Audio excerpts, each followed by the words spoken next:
अस्सलाम वालेकुम व्यूअर्स, कैसे हैं आप? ठीक ठाक हैं? अच्छा जी, आज हम अपने सर्किट रिपेयरिंग लेसन का जो है सेकंड पार्ट स्टार्ट करने लगे हैं। स्टार्ट करने से पहले ये एक सीरीज़ ऑफ लेसन है, जिसके बाद अगर आपके पास थोड़ी सी भी नॉलेज है तो आप कोई भी सर्किट रिपेयर कर सकेंगे। मेरी सारी वीडियोस को पूरा देखें, हर एक पॉइंट के ऊपर वो तमाम चीज़ें बताई जाती हैं जो कि हमने एक्सपीरियंस से सीखी हैं और वो आपको डिलीवर की जा रही हैं।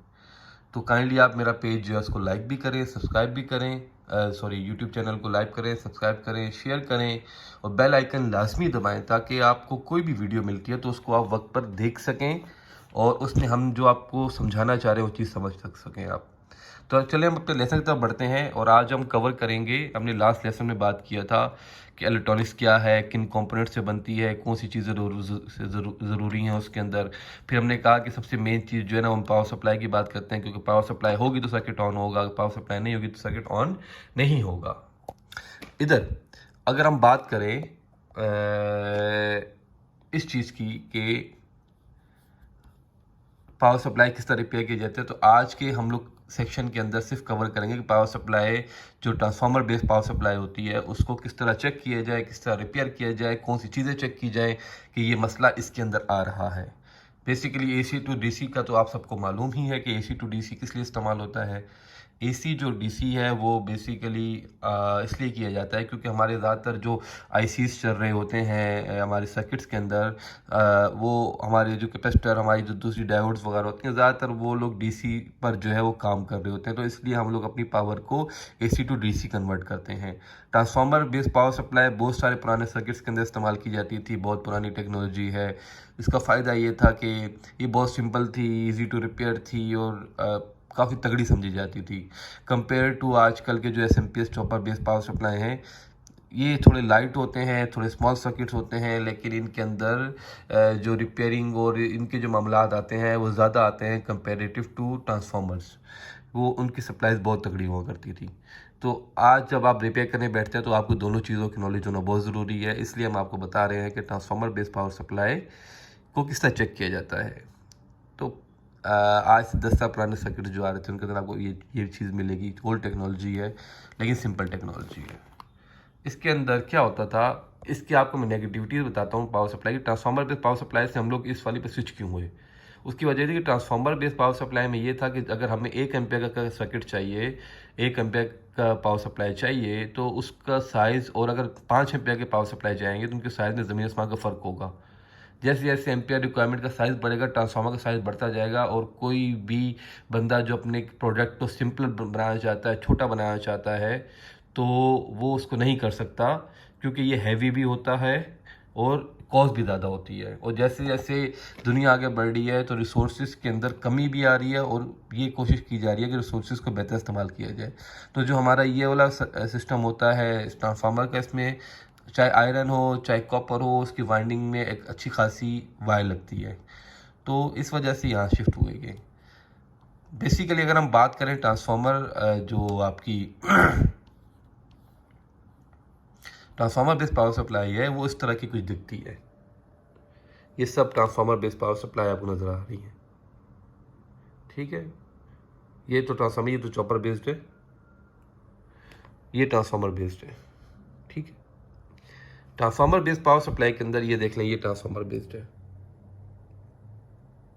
ट्रांसफार्मर बेस्ड पावर सप्लाई के अंदर क्या होता है कि आप लोग इनपुट के अंदर देते हैं जो डायरेक्ट 220 देते हैं या 110 देते हैं, तो आउटपुट में वो कुछ वोल्टेजेस निकालती है। जैसे कि आप यहाँ देखें, इसमें लिखा हुआ है इनपुट 115 भी दे सकते हैं, 230 भी दे सकते हैं। आउटपुट आपको जो है वो 6.3 वोल्ट भी मिलेगा और 12 वोल्ट भी मिलेगा। तो डेफिनेटली जब आप 115 वोल्ट देंगे आपको आउटपुट 6.3 वोल्ट मिलेगा, जब आप 230 वोल्ट देंगे तो आपको आउटपुट 12.6 वोल्ट मिलेगा, ठीक है।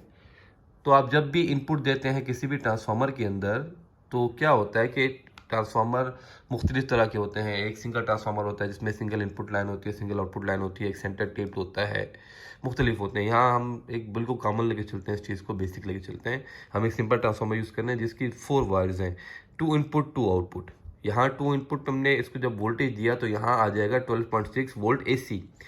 एसी के बाद नॉर्मली हम लोग क्या करते हैं कि अपने आगे लगाते हैं ये ब्रिज रेक्टिफायर। ब्रिज रेक्टिफायर का काम क्या होता है कि वो एसी पावर को कन्वर्ट करता है डीसी के अंदर, एक तरह की पल्सेटिंग डीसी के अंदर कन्वर्ट करता है, ठीक है। अब पल्सेटिंग डीसी के बाद हम क्या करते हैं कि हम आगे लगाते हैं कैपेसिटर। कैपेसिटर लगाने की सिर्फ वजह ये है कि हम अपने जो आगे हम अपने वोल्टेज रेगुलेटर्स को जो भी वोल्टेज दे रहे हैं वो एक स्टेडी अमाउंट में दें। इसकी मिसाल मैं इस तरीके से देता हूँ कि आप लोग घरों के ऊपर टैंक लगाते हैं और उससे उसका जो पानी इनपुट होता है वो हमारे यहाँ म्यूनिसिपैलिटी या गली से जो भी पानी आ रहा होता है या जो भी हम मोटर से पानी फेंकते हैं उसके ऊपर वो इनपुट साइड पर होता है और आउटपुट से जो भी पाइपिंग होती है निकल के हमारे घरों में जा रही होती है, हमारे फ्लैट्स में जा रही होती है। तो बेसिकली टैंक को रखने की वजह सिर्फ इतनी सी है कि एक तो हमारे पास स्टोरेज रहे, सेकेंडली हमारे पास जो प्रेशर है पानी का वो सारे फ्लैट्स में इक्वल आए, स्टेडी रहे। अगर हम लोग डायरेक्ट जो है वो फ्लैट्स का पानी अपनी इनपुट या मोटर से लगा लेंगे तो प्रेशर हाई होगा, या जो भी हमारे म्यूनिसिपैलिटी से पानी आ रहा होगा उसका प्रेशर जैसे अप डाउन होगा ये भी अप डाउन होगा, जो कि काफ़ी ज़्यादा मुश्किल रहेगा। तो इसलिए हम लोगों का टैंक लगाने का एक मकसद होता है ताकि हम लोग कुछ अमाउंट सेव भी करें और आगे सप्लाई जो दे रहे हैं वो स्टेडी रहे।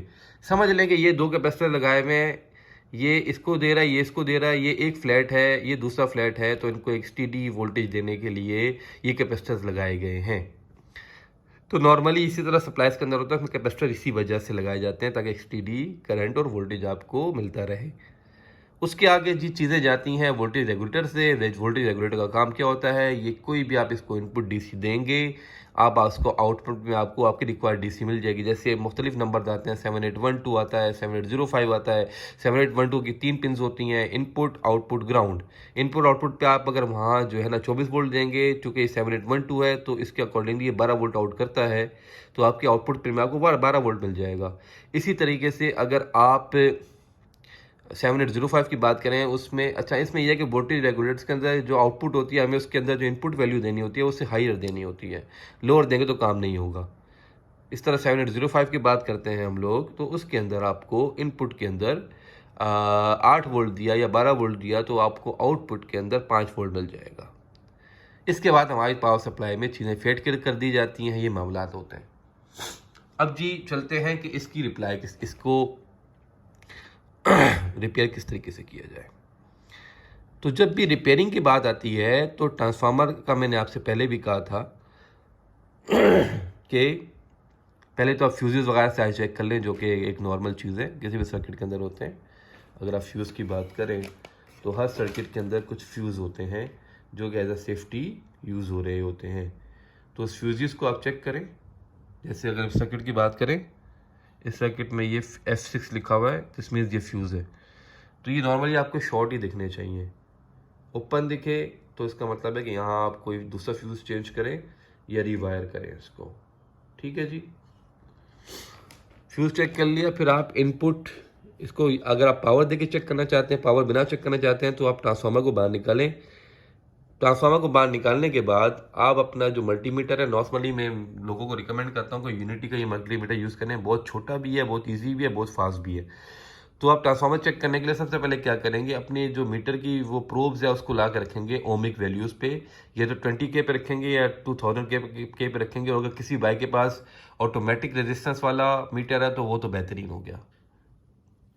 इधर क्या करेंगे हम लोग, इधर हम लोग एक देंगे कॉमन में लगाएंगे मीटर की ब्लैक वायर, और ये वोल्टेज ओम मिली एम्पियर्स पे लगाएंगे रेड वायर। ये हमारी हो जाएगी दूसरी सेटिंग। अब क्या करेंगे हम लोग, इसके बाद इनको सप्लाई दे दिया। सप्लाई देने के बाद हमने चेक करना है मीटर अपनी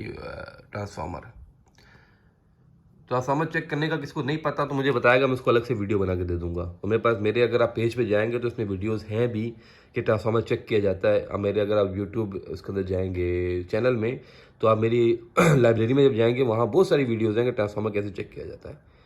तो आप इनपुट पे रखेंगे 2 तारें जो उसकी लाल और काली तारें हैं, वो इनपुट पे रखेंगे ट्रांसफार्मर को बाहर निकाल लिया जाएगा। जब उसके इनपुट पे रखेंगे तो आपको कोई ओमिक वैल्यू आएगी जो कि किलो ओम्स के अंदर होगी, या मे भी किलो ओम्स के अंदर होना चाहिए, ज़्यादा बेहतर है, क्योंकि स्टेप डाउन ट्रांसफार्मर है, हाई वोल्टेज को लो वोल्टेज पे लेके आ रहा है। तो इनपुट जो है रेजिस्टेंस हमेशा हाई होगी, तो हाई ओम्स होंगी और उसको आप चेक करेंगे। चेक करने के बाद अगर वो किलो ओम्स में आ रहा है 2.3, 3.6 like that, 8 kilo ohm, 6 kilo ohm, 5 kilo ohm, that's okay. लेकिन जहाँ ज़्यादा ओम्स आए लाइक 220 किलो ओम आ गया या 1 मेगा ओम आ गया, तो डेफिनेटली इसका मतलब ये है कि आपका ट्रांसफार्मर जो है वो ऑन है, ओपन है, जिसकी वजह से वो आप करंट पास नहीं हो रहा, इंडक्शन नहीं हो रही, तो ये आपके जो सेकेंडरी कॉइल है उसको कुछ वोल्टेज उसमें सस्टेन नहीं हो रहा, वोल्टेज इंड्यूस नहीं हो रहे हैं, तो इसका मतलब हमारे ब्रिज को इनपुट नहीं जा रही। तो बेसिकली सारी कड़ी है एक, तो इसका मतलब है ट्रांसफार्मर आपका गया हुआ है।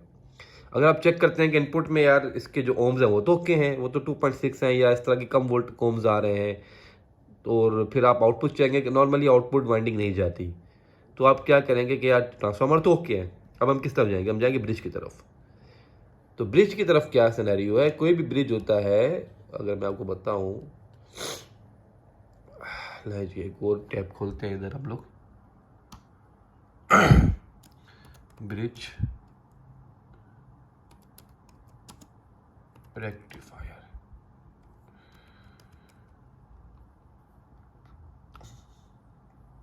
देखिए ब्रिज रेक्टिफायर इस तरह का होता है। अगर आप इस वाली सप्लाई में देखेंगे तो इसमें ये वाला लगा हुआ है, छोटे वाला। इसके अंदर साइंस देख लें आप लोग, माइनस है, बीच की 2 पिन ऐसी हैं, और राइट वाला प्लस है, बीच की 2 पिन ऐसी हैं, राइट, और जो सीधे हाथ वाला सबसे राइट मोस्ट है वो माइनस है। इसमें अगर आप बात करें तो ये प्लस है, ये 2 टांगे ऐसी हैं और ये माइनस है। तो ब्रिज रेक्टिफायर आप कहीं भी देख लें आपको उसके अंदर यही मिलेगा कि 2 टांगे, 2 उसकी 4 पिन्स होंगी। 4 पिन्स जो है ना उसकी, इनमें 2 एसी होंगी, 2 आपकी होंगी डीसी। तो इससे पहले मैंने आपको बताया था कि मैंने एक सीरीज़ ऑफ इंटरव्यू के अंदर, वीडियो के अंदर मैं हिंदी में, उर्दू में भी वीडियो बना रहा हूँ और इंग्लिश में भी बना रहा हूँ। तो मैंने इससे पहले जो ये सब चीज़ें लिखी हुई हैं सारी की सारी उन लोगों के लिए जब मैं इंग्लिश में दे रहा था लेसन। अच्छा जी, आ गया bridge rectifier. AC to DC convert करता है, इनपुट पे एसी देते हैं तो आउटपुट पे पल्सेटिंग डीसी मिलता है। इसके आगे हम लोग क्या करते हैं कि कैपेसिटर लगा देते हैं और फिर आगे उनको वोल्टेज रेगुलेटर को फीड कर देते हैं। यहाँ अगर हम बात करें इसको कैसे चेक करना है, तो इसको नॉर्मली सर्किट के, इसको चेक करने का तरीका सबसे पहले ये होता है कि आप अपने मीटर को खोलें, यूनिटी को। मीटर को खोलने के बाद मीटर को लेकर आएँ आप, इस मीटर की पिन को लेकर आएँ इस डायोड सेटिंग्स पे। कहाँ की डायोड, ये डायोड सेटिंग है ये वाली। फिर आके आप सेलेक्ट का बटन दबाएंगे तो डायोड बनी हुई आ जाएगी। जब डायोड पे आ जाए फिर आप सिंपली क्या करेंगे कि आप जो है इसको चेक करेंगे, यहाँ दोनों पे लगा के चेक करेंगे। दोनों पे लगाने पे कोई भी रीडिंग नहीं आनी चाहिए।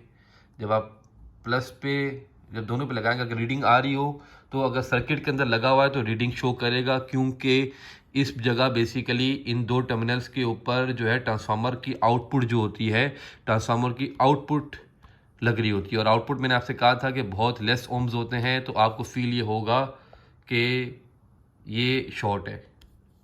तो इस जगह चेक करना है आपने।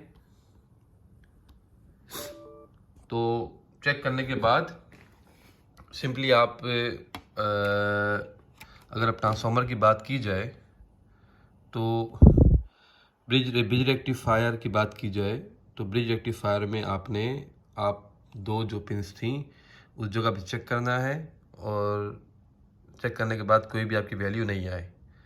सेकेंडली आप क्या करेंगे कि एसी पे चेक करेंगे, वहाँ नहीं आए।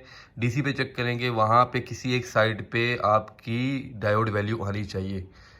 दोनों तरफ आई तो डीसी ख़राब, आपका वो ख़राब हो जाएगा रेक्टिफायर। एक तरफ आएगी तो ओके है। सिमिलरली ये तरीक़ेकार आप करेंगे। करने के बाद आप उसको चेक करेंगे, उसके आगे कैपेसिटर लगे हुए होते हैं, फिर आगे रेगुलेटर लगे हुए होते हैं जो कि नॉर्मली नहीं ख़राब होते। अगर ये करने के बाद भी ऑन नहीं हो रही तो आप अपने रेगुलेटर्स को चेक करें। रेगुलेटर पे पावर चेक करें कि इनपुट पावर आ रही है कि नहीं आ रही। इनपुट पावर नहीं आ रही तो आप कैपेसिटर्स को चेंज करें। अगर इनपुट पावर आ रही है लेकिन आउटपुट नहीं जा रही तो आप उसके रेगुलेटर्स को चेंज करें। तो ये सिनेरियो है। तो आज की वीडियो में यही सब कुछ था जिसके अंदर हमने ट्रांसफार्मर की बात की। कोई भी मसला हो, कोई भी इश्यूज़ हो जो आपको समझ ना आ रहे हो, मुझसे रब्ता करें। और उसके बाद हम जो नेक्स्ट वीडियो बनाएंगे उसके अंदर आपको बताएंगे ये चॉपर बेस सप्लाई है। देख लें आप, आज के अगर सर्किट से देखें ये आ रहा है, अभी जितनी पावर दे रही है अगर इसको हम ट्रांसफार्मर बेस पे रखते तो ये सर्किट बहुत बड़ा बनता। तो नेक्स्ट वीडियो में हम बात करेंगे चॉपर बेस के ऊपर। तब तक मेरी वीडियोस को देखें, लाइक करें, सब्सक्राइब करें। इंशाल्लाह आपसे फिर बात होगी। Thank you.